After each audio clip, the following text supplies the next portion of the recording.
नमस्ते दोस्तों, मैं Pankaj Jaiswal from MS university MSU Baroda. 12th board exam के बाद अगर आप सभी लोग अप्लाई करना चाहते हैं एमएस यूनिवर्सिटी में एडमिशन के लिए, तो उसका जो रजिस्ट्रेशन प्रोसेस है वो कब स्टार्ट होगा मैं आप सभी को बता दूँ। तो इस साल से यानी कि एकेडमिक ईयर 2020-24 से जो रजिस्ट्रेशन प्रोसेस है वो कॉमन हो चुका है और एक कॉमन वेबसाइट जो है वो बनाई गई है गवर्नमेंट ऑफ गुजरात के द्वारा। और उस वेबसाइट का नाम है जिकास the Gujarat common admission service. जिकास ये फुल फॉर्म है। मैं आप सभी को बता दूं कि इस वेबसाइट पर सबसे पहले आपको रजिस्टर आपका नाम जो है वो करना होगा और आपकी प्रोफाइल क्रिएट करनी होगी।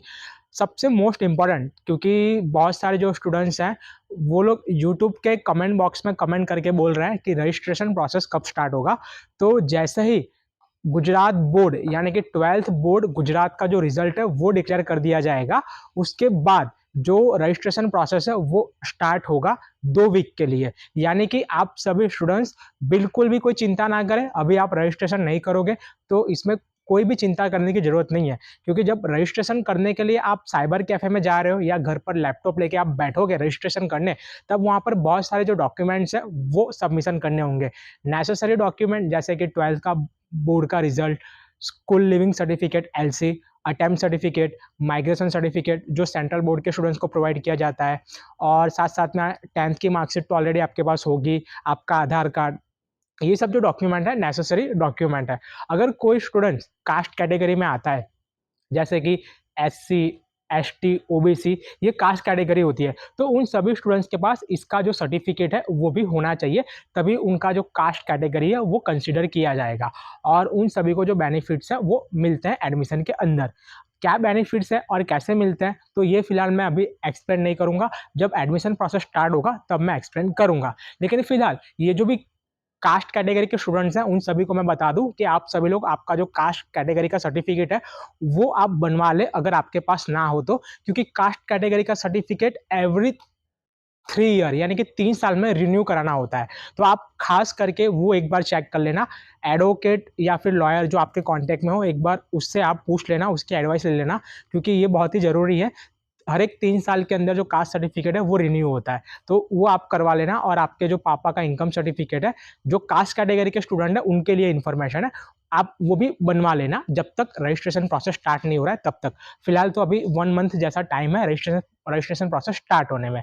जो जनरल कैटेगरी से बिलोंग करते हैं तो जनरल कैटेगरी स्टूडेंट्स को कोई भी कास्ट कैटेगरी सबमिट नहीं करना होता है, ना कोई भी इनकम सर्टिफिकेट उनको सबमिट करना होता है उनके फादर का, तो वो बिल्कुल निश्चिंत रहें। उनको सिर्फ 10th 12th की marksheet, school leaving certificate LC, attempt certificate, और अगर वो सेंट्रल बोर्ड से हैं तो माइग्रेशन सर्टिफिकेट यही सबमिट करना होता है। सिर्फ कास्ट कैटेगरी के जो स्टूडेंट्स हैं जिनके लिए डॉक्यूमेंट रहता है जो मैंने आपको बता दिया, कास्ट कैटेगरी का सर्टिफिकेट और फादर का इनकम सर्टिफिकेट। और भी जो लिस्ट है वो मैं शेयर करूंगा आफ्टर द रजिस्ट्रेशन स्टार्ट जब हो जाएगा तब। फिलहाल तो अभी आपको कोई रजिस्ट्रेशन नहीं करना है। जैसे 12th बोर्ड का रिजल्ट आएगा जिकास की जो वेबसाइट है वो 2 वीक के लिए जो है वो ओपन होगी और उस पर आपको रजिस्ट्रेशन करना होगा। आप जिस भी यूनिवर्सिटी के लिए अप्लाई करना चाहते हैं, एमएस यूनिवर्सिटी हो या फिर गुजरात की कोई भी गवर्नमेंट यूनिवर्सिटी हो, तो जिकास की जो वेबसाइट है उसके थ्रू से ही आपको अप्लाई करना होगा। सिर्फ 2 कोर्स ऐसे हैं, मैं आप सभी को बता दूं, बैचलर डिग्री में 2 कोर्स। एक पहला कोर्स है बीटेक और दूसरा कोर्स है आफ्टर 10th के बाद डिप्लोमा।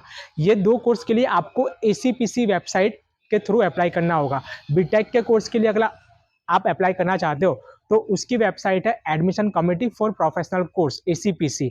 और डिप्लोमा के लिए आप अप्लाई करना चाहते हो आफ्टर 10th बोर्ड के बाद तो उसकी वेबसाइट है एसीपीडीसी यानी कि admission committee for professional diploma courses. तो ये 2 बात आप ध्यान में रखना। All clear? Entrance exam BBA, BCA, BA, LLB के लिए आपको देनी होगी, तो ही जाके आपको एमएसयू में एडमिशन मिलेगा, क्योंकि एंट्रेंस एग्जाम क्लियर करना जरूरी है। इफ एंट्रेंस एग्जाम के लिए अगर आपको स्टडी मटेरियल चाहिए प्रिपरेशन के लिए तो आप लोग मुझे इंस्टाग्राम पर डीएम कर सकते हो, और मेरा इंस्टाग्राम आईडी है FR पंकज जायसवाल, जहाँ पर यूनिवर्सिटी की सभी अपडेट्स रेगुलर मैं शेयर करता रहता हूँ। और साथ साथ में अगर आपको कोई क्वेरी हो और भी इंफॉर्मेशन चाहिए रिगार्डिंग एडमिशन की, तो आप एक ग्रुप हमने क्रिएट किया है उसमें आप ज्वाइन हो जाएं। ग्रुप की जो लिंक है मैंने डिस्क्रिप्शन में रख दी है, आप उस ग्रुप में जाके ज्वाइन हो जाए और आपके सभी फ्रेंड्स तक ये वीडियो शेयर करें ताकि उनको पता चल सके कि 12th बोर्ड गुजरात के रिजल्ट आने के बाद एमएस यूनिवर्सिटी के लिए जो रजिस्ट्रेशन प्रोसेस है वो शुरू होगी और 2 वीक तक वो रजिस्ट्रेशन प्रोसेस चलेगी। नमस्ते।